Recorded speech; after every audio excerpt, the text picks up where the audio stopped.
poprzednim londyńskim epizodzie. Dzisiaj odwiedzimy pierwszy z 5 lokali, który znajduje się w Londynie i serwuje polskie lub z polskim twistem jedzenie. I powiem Wam, że od razu będzie na grubo. A ja uciekam do autografu, bo jestem mega głodny. Jest naprawdę dobra, ale A dzisiaj nie zwalniamy tempa. Najlepsze polskie jedzenie w zachodnim Londynie. Czy tak jest, czy nie, dzisiaj się okaże.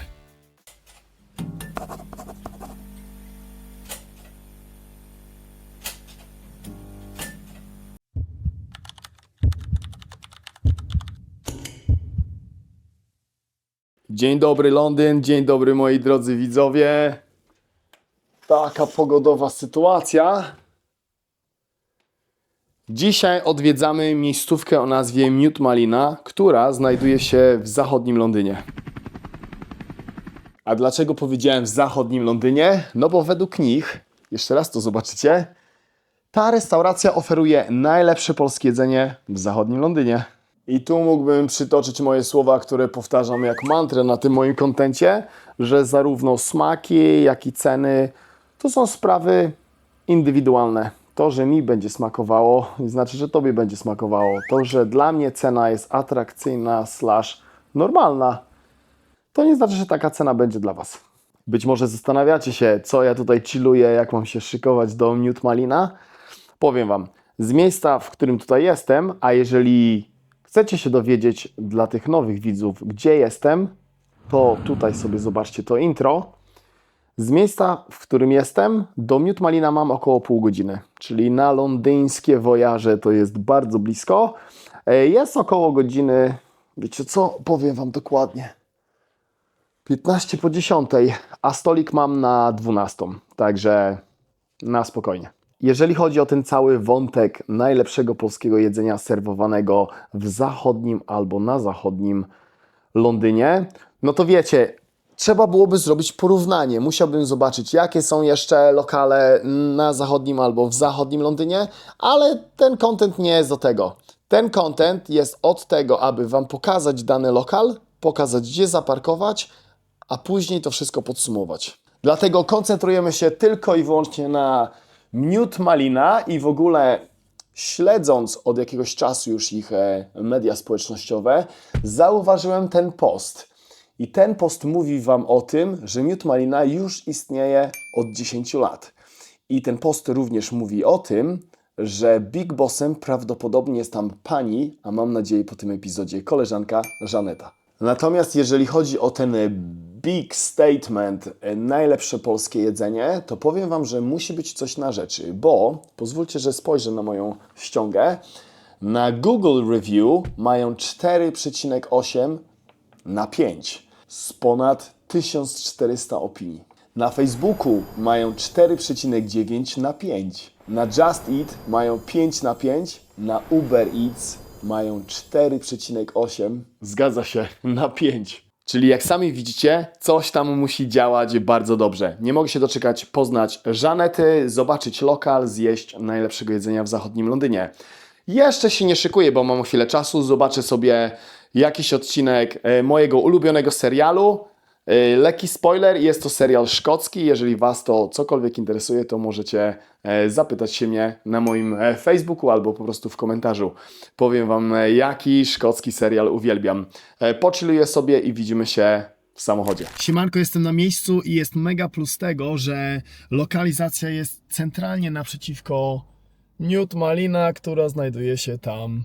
Od poniedziałku do soboty jest od godziny 9 do 5 30 minut. Na jedzenie to jest zdecydowanie za mało. Jeżeli chcecie przedłużyć sobie, to użyjcie sobie tej apki. Ja nie przedłużam tego epizodu, bo jestem już tak głodny, że nie mogę się doczekać skosztowania najsmaczniejszego albo najlepszego, już zapomniałem, jedzenia w zachodnim Londynie. Mute Malina, Londyn, Pelowska Armia, cyk cyk. 1, 2.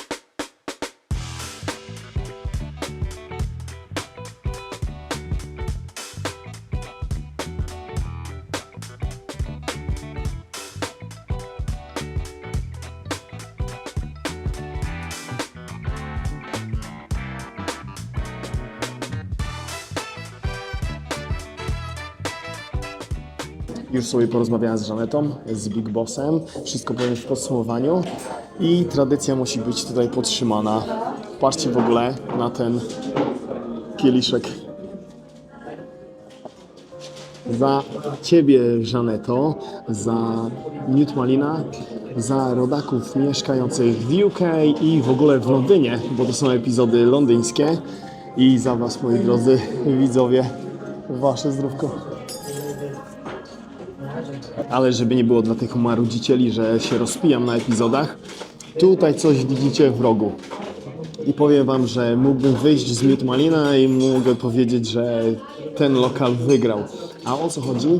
Na 82 epizody, jakie zrobiłem, nigdy w życiu, chyba że nie wiem, nie wypytywałem się, nigdy w życiu nie spotkałem świeżo wyciskanych soków. I macie klasyki, pomarańcza chyba, jabłko i marchewę, ale ja chcę trochę witaminki D i patrzcie na to. Dobra, próbujemy tego soku z marchwi. No dla mnie takie rzeczy zawsze są na plus. Także Newt Malina, Żaneto, so far so good. Jednym ze starterów polecanych przez Żanetę był żurek, ale wiadomka nie w misce, bo w chlebku. I powiem Wam, że jakkolwiek mam taką możliwość, bo nie wiem z jakiego powodu żur w chlebie nie jest często serwowany w lokalach w UK, to zawsze go biorę. A mi się wydaje, że powodem, dlaczego właściciele nie serwują tej zupy w chlebie, może być po prostu brak dostępu do pieczywa. To pieczywo zaraz na pewno spróbujemy, ale pierwsze co, to wjeżdża zupa. Patrzcie na to. Jaja, kiełbacha, świeżo skrojony koperek, petarda. Petarda, jeżeli chodzi o wygląd, a jak smakuje, już jest plus, bo jest grzyb.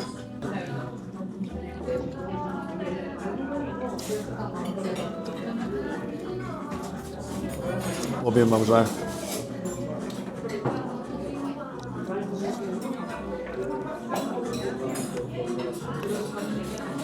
wiele żurków jadłem w swoim życiu, a ten chyba jest nie tyle, że najlepszy w zachodnim Londynie, co chyba jeden z lepszych, jakikolwiek ja jadłem.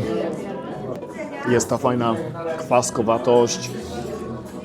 Macie tutaj kiełbaskę. Macie tutaj naprawdę kawałki grzybów. Dla mnie osobiście mega. Dojem trochę tej zupy, żeby obniżyć level tej wody i zaraz spróbujemy chlebek. A słuchajcie w ogóle, jak ten chlebek jest dobrze.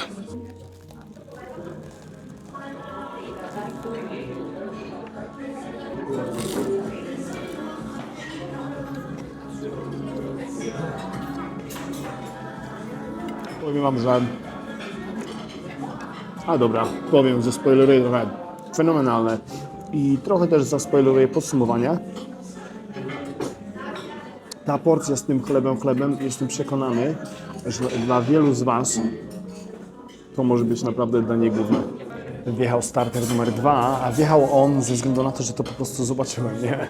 Jeżeli śledzicie moje wypociny od jakiegoś czasu, to wiecie, że jest pewien składnik jedzeniowy, za którym szaleję. I ten składnik żywieniowy zjedliśmy tutaj w tym epizodzie w Bridgewater, zobaczcie sobie. A chodzi o to... Powiedziałem chodzi o to, nie powiedziałem o co chodzi. To są pierogi z venisonem. Venison, czyli dziczyzna / jeleń. Powiem Wam, że nie mogę się doczekać, żeby to zaraz zjeść, zaraz to zrobię, ale wiecie co? Pokażę Wam jeszcze trochę bliżej. W ogóle ta forma podania jest tutaj fenomenalna. Macie te pierożki wyglądające tak. Same w sobie pierogi wyglądają świetnie. Macie grzyby, to są najnormalniejsze grzyby, nie żadne pieczary, kwiatki. Mega. Powiem Wam, że chyba nie dziwię się, dlaczego mają takie fajne, wysokie review. Dobra, zaczynamy. Tak trochę inaczej. Od tego kwiatka.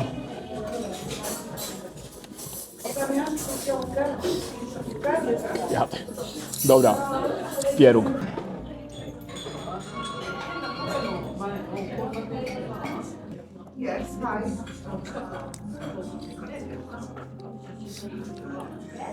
Jeżeli jesteście fanami takimi, jakim jestem ja, jeżeli chodzi o dziczyznę, to jest mus.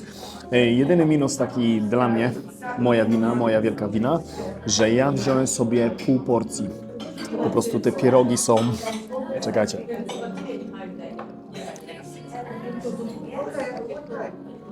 Fenomenalne. Ja sobie wziąłem pół porcji. Możecie sobie wziąć większą, czyli będzie miała 7. Pół porcji ma 4, ta ma 7. Nie pytajcie mnie, ja zawsze z matematyki byłem noga. Tak czy tak, to jest pychota. Dobra, jeszcze raz. Wezmę całego tutaj.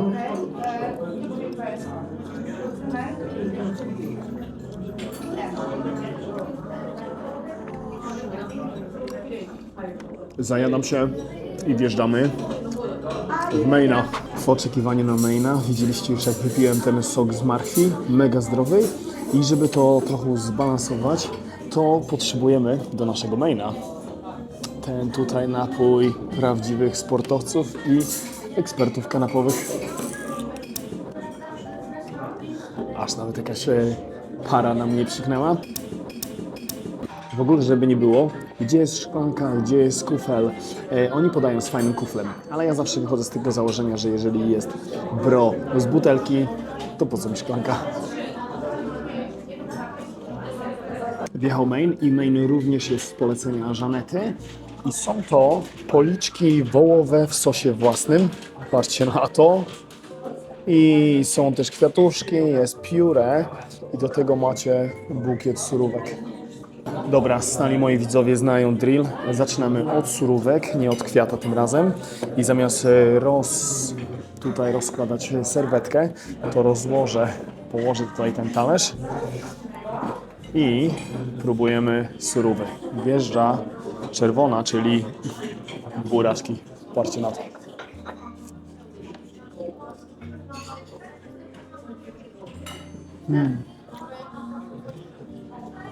Dobra, wjeżdża teraz. Chciałem powiedzieć biała, ale ona taką białą nie wygląda. Taka biało-zielona.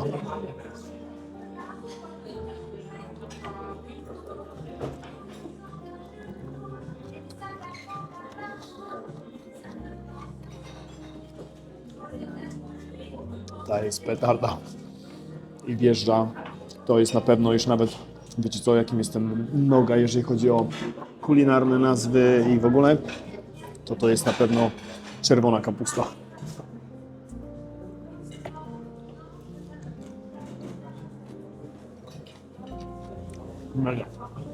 Dobra, łyk napoju dla prawdziwych sportowców.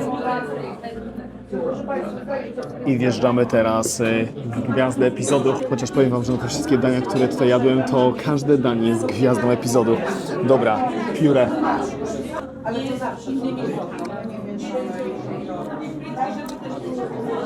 Masełko, koperek, mega. I teraz te poliki wołowe. Zobaczcie w ogóle, jak to mięsko się rozpada.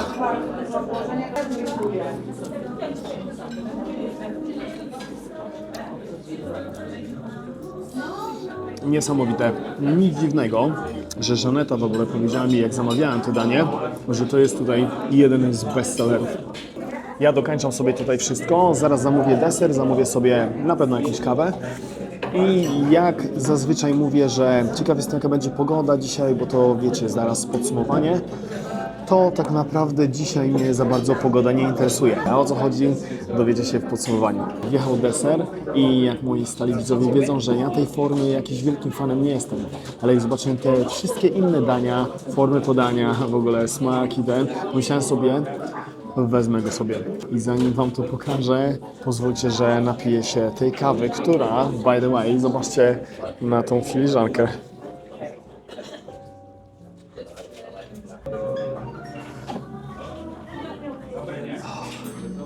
Jest dobrze. Dobra, z kawą jest dobrze. Teraz czas na sernik. Wjeżdża sernik i to jest sernik Oreo. Taka sytuacja i w ogóle zauważyłem, że się tutaj zapodział mały kawałek Kinder Bueno. Ja osobiście nie narzekam na takie zapodziania. Dobra, próbujemy sernik, dokończam kawę i dokończam ten sernik. Idziemy stąd. Tutaj jest naprawdę masa ludzi. Mam nadzieję, nagrałem wszystko, co potrzebuję. Porobiłem sobie notki, aby to nasze podsumowanie miało ręce i nogi. Dobra, zjeżdżamy w sernik.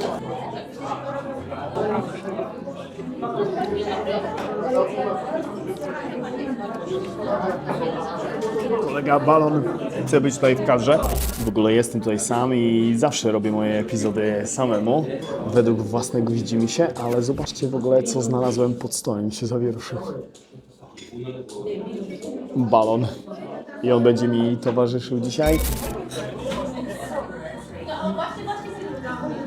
Dobra, siedź sobie tutaj, nie marudź. Sernik, petarda, w ogóle bardzo delikatny. No i te Oreo Kinder Bueno dla mnie to jest zawsze na plus.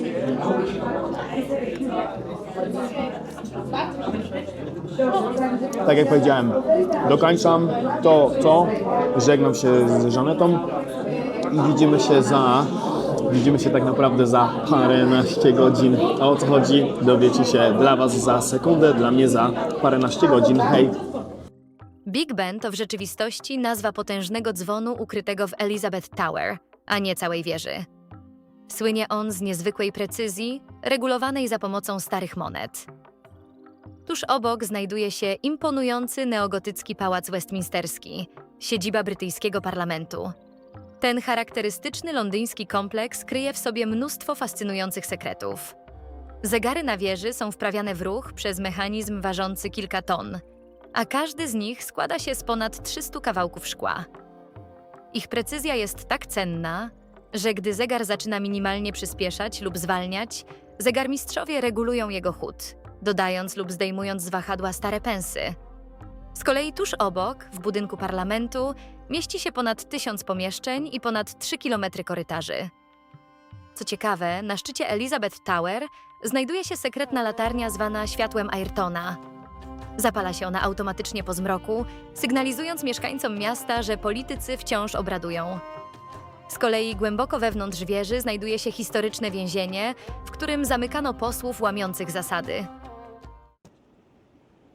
Kto rano wstaje, temu Pan Bóg daje. A co Pan Bóg mi dał? Przede wszystkim przepiękną pogodę, ale przede wszystkim puste ulice. Gdzie jesteśmy? Jesteśmy tutaj w tym spociku i zobaczcie sobie w ogóle, jak puste ulice są o godzinie. Powiem Wam. O godzinie 6:53.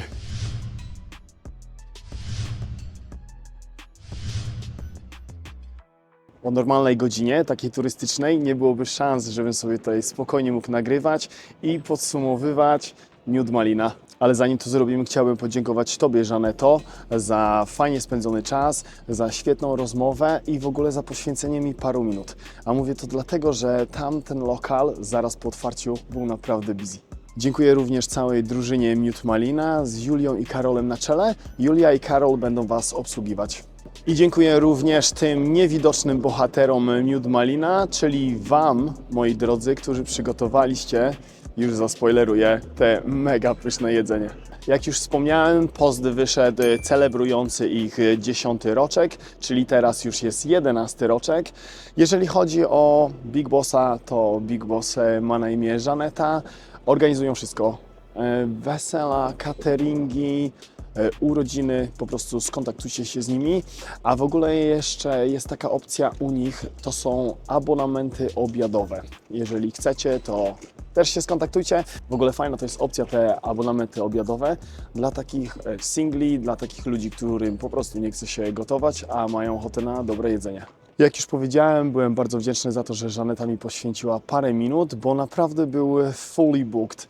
Godzina była 12, od 12 byli otwarci, a ja spojrzałem na zegarek o 12:24 dokładnie i w 3/4 lokal był zapełniony i jak ludzie przychodzili, to niestety Żaneta mówiła, że sorry, ale jesteśmy fully booked. No i to musi o czymś świadczyć, że te całe review 4/9, 4/8, 5/5 z niczego się nie bierze. Jeżeli chodzi o menu i te obrazki, które teraz widzicie, to Żaneta poinformowała mnie, że one były własnoręcznie narysowane. Nie wiem, czy tak się mówi, własnoręcznie narysowane, przez koleżankę Zosię. Mega utalentowana dziewczyna, a jak wiecie, w dzisiejszych bylejackich czasach taki talent za bardzo nie jest zauważalny. Ja mam na odwrót, doceniam takich ludzi. Jeżeli mogę w jakikolwiek sposób nagłośnić, zapromować, tak to zrobię. Dlatego link do Zosi znajdziecie też w przypiętym komentarzu i w opisie tego filmu. Dobra, sytuację w parkingu już znacie, ale Big Boss poinformował mnie, że oni mają nawet jakieś miejsca parkingowe. Dlatego jeżeli chcecie i tam planujecie sobie przyjechać, to możecie zadzwonić do nich. I jeżeli mają miejsce, to na pewno dla Was je zachowają. A teraz słyszycie Big Bena.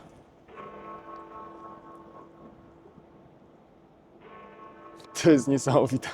Żaneta w ogóle powiedziała mi, że tworząc Mute Malina, chciała stworzyć takie miejsce przyjazne, przytulne, takie cozy, takie dom. Coś takiego jak Marianna mi powiedziała w restauracji Dom w Skądworp. Jeżeli Marianno to oglądasz, pozdrawiam Ciebie i Sławka. I Żaneto, udało Ci się.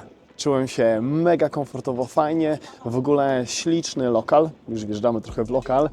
Te krzesełka śliczne, fajne te poduszeczki na krzesełkach. No ogólnie świetnie. Stworzyli tam fajną społeczność, są przytulańcy, znają się po imieniu i w ogóle też była taka sytuacja, że jak tam siedziałem i czekałem na chyba starter, przyszedł pan z kwiatami, podziękował Żanecie i jak się okazało, podziękował jej za zorganizowanie świetnych, niezapomnianych urodzin. Jeżeli pan też to ogląda, to też pana pozdrawiam. Aha, jeżeli chodzi o lokal, mega wielkim plusem i coś naprawdę bardzo niespotykanego, to są żywe kwiaty. No patrzcie na ten wazon. Dowiedziałem się, że ten lokal odwiedzili tak znani ludzie jak pan Janusz Korwin-Mikke, jak Doda, no i teraz ja, czyli to jest kolejny z wielu powodów, dlaczego musicie, zaspoileruję całe podsumowanie, Wy również odwiedzić Mute Malina. Jeżeli chodzi o pozycję w menu, to Żaneta również mnie poinformowała, że dodała tam dużo dań z jagnięciny i z wołowiny. No wiecie, nasza kuchnia to głównie bazuje na porku, czyli na wieprzowinie, a klientela w ponad 70% nie jest polska w Mute Malina. I jeżeli znacie już moje zdanie na ten temat, oglądacie od jakiegoś czasu moje wypociny, za co jestem Wam mega wdzięczny, to dla mnie jest to super info. Zanim wjedziemy w ceny, to pozwólcie, że Was ostrzegę, że jest pewne danie, której ceny nie za bardzo znam. Ale zaczynamy od początku. Wizytę w Mute Malina zaczęliśmy od tego, od czego zawsze trzeba zaczynać wizyty w polskich lokalach, czyli szota wódeczki. I ten szot kosztował 4,50. Coś dla mnie naprawdę niespotykanego i dla Was to jest kolejny plus, bo jest ich masa. Sok wyciskany i ja wziąłem sobie sok z marchewki i ten sok kosztował 6,50. Na starter wzięliśmy polecany przez Ciebie, Żaneto, żurek w chlebie i ten żurek kosztował 13,50. No i tutaj mamy problem. Wziąłem sobie 4 pierożki z venison, czyli z jelonkiem i to była połowa porcji. I nie za bardzo wiem, cała kosztuje tyle, a połowa nie mam pojęcia. Zanim główne danie wjechało, to wjechało piwko i to piwo kosztowało 6 funtów. O wilku mowa, główne danie to były policzki wołowe, też polecane przez Ciebie, Żaneto. I ten obiad kosztował 22 funty. Próbując startery, próbując danie główne, te całe prezentacje, musiałem skusić się na deser. I na deser wziąłem sobie sernik Oreo i ten sernik kosztował 6,90. Do deseru, do picia tradycyjnie na tym kanale Americano, bez mleka, bez cukru i ta kawa kosztowała 2,70. Za całość w Mute Malina zapłaciłem 51 funtów i 10 pensów, plus to, co zapłaciłem za pierogi. Jeżeli chodzi o cenę, lokal, forma podania w ogóle, ta forma podania była prześliczna, smaki niesamowite. Te porcje naprawdę były spore. Wiem, że powiedziałem to w Tasty Polish Cooking w Liverpool, że tam Iwono zaserwowałaś mi najpyszniejszy sernik jakikolwiek zjadłem, bo ja ogólnie też nie jestem sernikarzem, ale ten tutaj też dorównywał, bo był przepyszny. Ta cena 50 coś funtów, 50, no coś, nie? Bo jeszcze te pierogi dla mnie mega bargain za towarzystwo, za wajby, no po prostu, aha, no i nie zapominajmy, jesteśmy w Londynie. Cieszę się bardzo, że mogłem poznać Ciebie, Żaneto, że mogłem odwiedzić Twój lokal. Jest niesamowity, jestem dumny z Ciebie, dumny z kolejnego rodaka, który godnie reprezentuje nasz kraj w UK poprzez serwowanie polskiego albo z polskim twistem jedzenia. I jak w Waszych mediach społecznościowych jest napisane, że serwujecie najlepsze jedzenie w zachodnim Londynie, to chyba te zachodnie trzeba wykreślić, bo jestem przekonany, że dla wszystkich w ogóle lokali polskich w Londynie zawieśliście poprzeczkę bardzo wysoko. Dobra, godzina 7:12, a ludzi się trochę zbiera. Super, że mogłem to nagrać. W ogóle chciałem nagrać to teraz, tutaj, o tej godzinie. Jeżeli są takie momenty dla mnie, to jestem podekscytowany. Nie ma problemu z nastawieniem budzika na 5. Chociaż o 5 już wstałem, ale było jeszcze ciemno. Dlatego uważam, że jest idealny czas. I w ogóle, zanim powiem werdykt, który będzie formalnością, zanim powiem tradycyjny apel, to powiem Wam taki mały tip, bo ja na pewno tak zrobię. Jeżeli przyjeżdżacie do Londynu, no bo koncentrujmy się teraz na Londynie, to wstańcie sobie o 6. Wstańcie sobie o 6, wypijcie kawkę i te wszystkie turystyczne rzeczy, te miejsca, no pozwiedzajcie, zobaczcie, coś nikogo nie ma, nie? To jest mega pomocne. Dobra, tyle z prywaty, czas na werdykt. Lokal Miód Malina, Twój lokal, Żaneto, uważam za lokal, który... To są fanfary dla świeżaków, jakbyście nie wiedzieli. Za lokal, który smaczy. Śliczny lokal serwujący jak nie najlepsze, bo to jest, wiecie, kwestia indywidualna, nie? To na pewno jedne z najlepszych polskich jedzeń, jakie w ogóle jadłem, nawet w Polsce. Ceny super, uważam, za to, co jecie, ta atmosfera, forma podania, te jadalne kwiatki, żywe kwiaty w ogóle w tym, tylko tych kwiatów z wazonu nie jedźcie czasami. Znowu mi Big Ben przeszkadza. A jeżeli chodzi o apel, to zanim w ogóle powiem apel, to dajcie znać, czy byliście tutaj w Londynie. Może właśnie rodacy z tego miasta mnie oglądacie.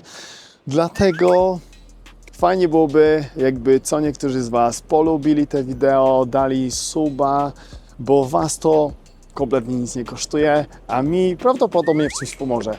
Dajcie znać, czy byliście w Miód Malina, co sądzicie, czy poznaliście Żanetę, no i czy jedliście żurek i te biwciki. A jeżeli chodzi o apel, to tradycyjnie nie przepracowujcie się, wspierajmy się nawzajem. Przyjeżdżajcie do polskich lokali, jeżeli macie znajomych swoich nie Polaków, to zabierajcie ich, niech skosztują naszej pysznej kuchni. I patrzcie, z tego tutaj miejsca pustego, no to jest niesamowite, nie? No wyobraźcie sobie, tutaj sobie stoję o godzinie, nie wiem, 12, nie? W dzień, ile tu byłoby ludzi. Widzimy się w następną niedzielę, godzina 17.